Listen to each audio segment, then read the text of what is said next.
तर आज सकाळची सुरुवात माझी ट्रॅव्हलिंग करण्यापासून झाली. तर मी इंडियन ट्रेडिशन फॉलो करत व्हील बॅग न घेता झोला घेऊन बसमध्ये लक माझं खूप छान होतं. चार्जिंग केबल्स पण चालू होते. तर मी स्वतःला खूप लकी समजलं. 2 तासाच्या ट्रॅव्हलनंतर मी घरी पोहोचले. घरी येताच मी माझ्या कुत्र्यांना आवाज दिला, पण ते कुणी जवळ आलेच नाही. मग मला मम्मीने त्यांनी जेवायला दिलं. मी जेवण केलं.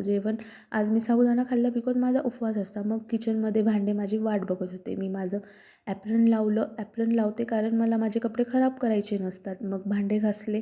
भांडे घासून झाल्यानंतर मी पूर्ण किचन व्यवस्थित क्लीन केला. किचन क्लीन झाल्यानंतर मी पप्पांसोबत बाहेर गेली कारण आज दसरा होता, तर थोडेफार फुलं घ्यायचे होते माळा बनवण्यासाठी. तर मी घरी आल्यानंतर मम्मीने त्यांना माळ बनवू लागले.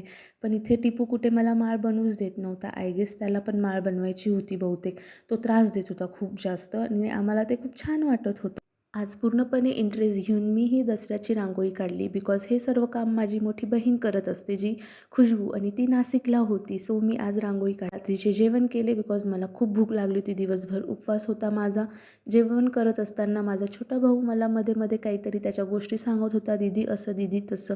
ठीक आहे, त्याचं ऐकत ऐकत जेवण संपवलं.